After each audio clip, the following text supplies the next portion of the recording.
अस्सलाम वालेकुम dear student.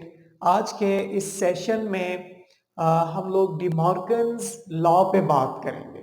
तो डिमॉर्गन्स एक मैथमेटिशियन थे जिन्होंने सेट से रिलेटेड एक लॉ हमें दिया था। तो उस लॉ को आज हमने डिस्कस करना है। तो स्टेटमेंट याद रखिएगा, क्योंकि क्वेश्चंस में बाज दफा ऐसे होता है कि आपको सिर्फ ये कहा जाता है proof De Morgan law. De Morgan law की स्टेटमेंट हमें नहीं दी जाती, so we have to prove De Morgan law. तो सबसे पहले आपको इसकी स्टेटमेंट याद होनी चाहिए।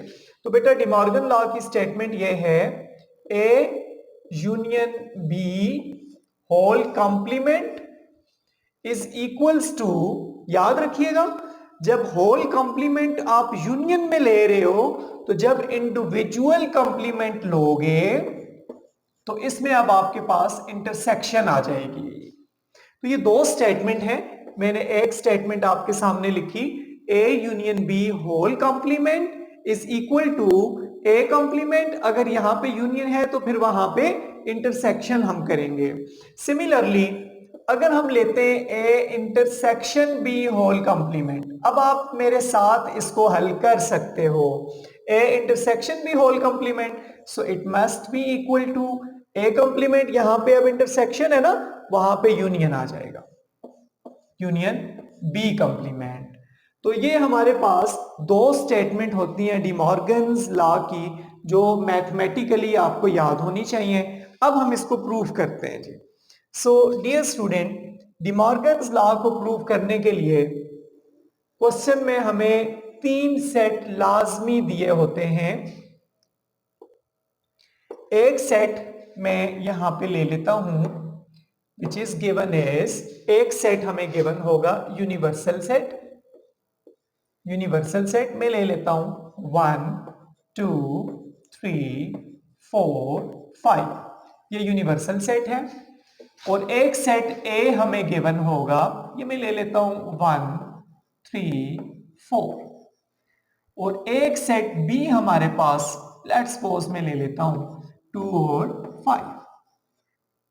चलें इसमें 1 भी ले लेते हैं, 1 2 और 5। यूनिवर्सल सेट का मतलब यह है कि ए सेट बी इसमें लाई कर रहा है, बी सेट बी इसमें लाई कर रहा है। बिल्कुल उसी तरह जैसे एक घर है, उसमें ये दो कमरे हैं, ठीक है। तो ये एक बिल्डिंग है यूनिवर्सल, यूनिवर्स नाम से पता चल रहा है, यूनिवर्स यूनिवर्सल सेट, बड़ा सेट आप ले रहे हो जिसमें ये दोनों सेट्स लाई कर रहे हैं, ठीक है। तो now we have to do, so अब हमने स्टेटमेंट लिखनी है जी डिमॉर्गन्स लॉ की। बेटा डिमॉर्गन्स लॉ की स्टेटमेंट अभी अभी मैंने आपको बताई थी। मैं एक स्टेटमेंट लेता हूं, A union B whole complement, और इसको मैं इक्वल ले रहा हूं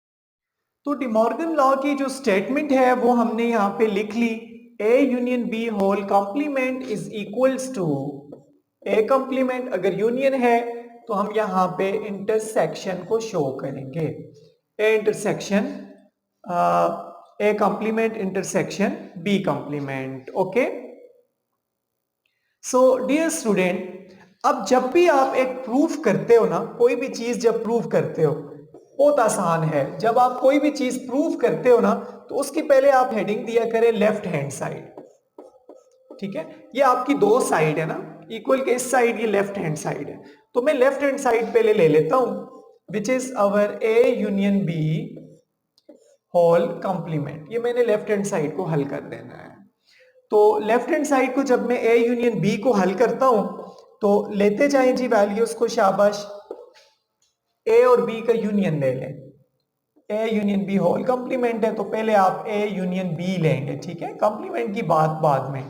ए की वैल्यू है 1 3 4, यूनियन बी की वैल्यू है 1 2 5। लें जी यूनियन लें बेटा, 1 2 3 4 5। यूनियन में आप इकट्ठा कर लेते हो। अच्छा, हमने तो ए यूनियन बी नहीं निकालना, हमने ए यूनियन बी का कॉम्प्लीमेंट निकालना है। आपको याद होगा लास्ट टाइम मैंने आपको बताया था, आप अगर ए का कॉम्प्लीमेंट निकाल रहे हो ना तो इसको आप यू में से माइनस कर दोगे, ठीक है। इसी तरह अगर आप ए यूनियन बी का कॉम्प्लीमेंट निकाल रहे हो, अगर आप ए यूनियन बी का कॉम्प्लीमेंट निकाल रहे हो, इसी सेट को आप यू में से माइनस कर दोगे। जिसका आप कॉम्प्लीमेंट निकाल रहे हो ना उस सेट को यू से माइनस कर दें, ठीक है। अब यू की वैल्यू भी हमारे सामने है, यू इज गिवन 1 2 3 4 एंड 5। ये मैंने यू सेट, यूनिवर्सल सेट लिख लिया। ये बेटा ये माइनस है ना, माइनस को आप इस तरह भी डाल सकते हो। और ए यूनियन बी अभी अभी हमने निकाला है, that is equals to 1 2 3 4 and 5, ठीक है बेटा। अब इन दोनों को हम माइनस करते हैं, ठीक है। 1 2 3 भी आ गया, 4 भी आ गया, 5 भी, दोनों को माइनस करेंगे। शाबाश, दोनों सेट्स को माइनस करें। 1 1 से कैंसिल हो रहा है, 2 2 से कैंसिल हो रहा है, 3 3 से कैंसिल हो रहा है, 4 4 से कैंसिल हो रहा है, 5 5 से कैंसिल हो रहा है। So we get empty set. ये हमारी इक्वेशन 1 आ जाती है। A union B whole complement में ये हमारी इक्वेशन नंबर 1 आ जाती है, ठीक है।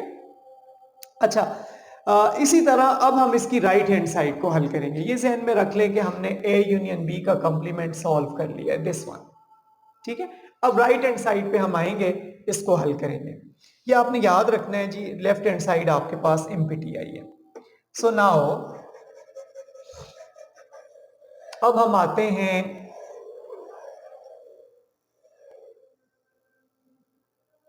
अपने राइट हैंड साइड पे आते हैं।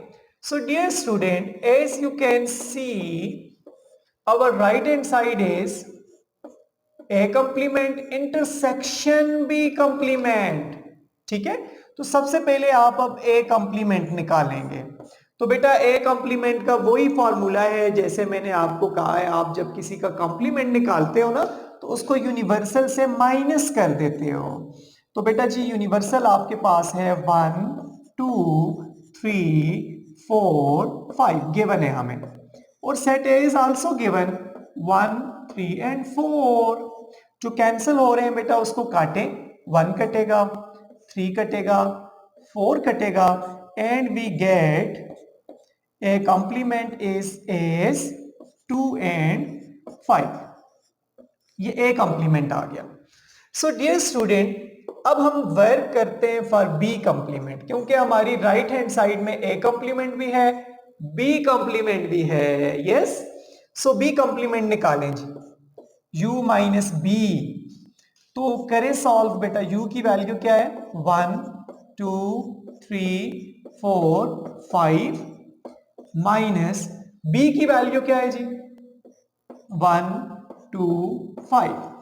करें माइनस, 1 भी कट गया, 2 भी कट गया, 5 भी कट गया। सो डियर स्टूडेंट, b complement is now equals to 3 and 4। First के एलिमेंट आप लिखते हो। अच्छा, अब आप चेक करें बेटा, राइट हैंड साइड में दो पार्ट थे, ए कंप्लीमेंट बी कंप्लीमेंट, जो हम ऑलरेडी सॉल्व कर चुके हैं। अब इनका हमने इंटरसेक्शन लेना है, इंटरसेक्शन लेना है। अब ले लें जी, नाउ नाउ की स्टेटमेंट लिखें, now intersection between A complement and B complement. तो मैं यहां पे लिख लेता हूं ताकि आपको क्लियर हो, ए कंप्लीमेंट और बी कंप्लीमेंट का इंटरसेक्शन क्या आएगा बेटा, शाबाश, कौन बता सकते हैं। ए कंप्लीमेंट आपके पास 2 5 है ना, इसका इंटरसेक्शन बी कंप्लीमेंट के साथ लें, और बी कंप्लीमेंट हमारे पास है 3 and 4। देखिए बेटा, इन दोनों में कोई कॉमन है, there is no common, there is no intersection between them। 2 यहां पे लाई कर रहा है, वहां पे नहीं है, 5 यहां पे लाई कर रहा है, वहां पे नहीं है। सो ये भी आ गया एम्प्टी। तो हमने देखा था लेफ्ट हैंड साइड भी हमारे पास एम्प्टी थी, इसको जब हमने हल किया बेटा ये भी एम्प्टी थी, और राइट हैंड साइड हमने हल की दिस वन, ये भी एम्प्टी है हमारे पास।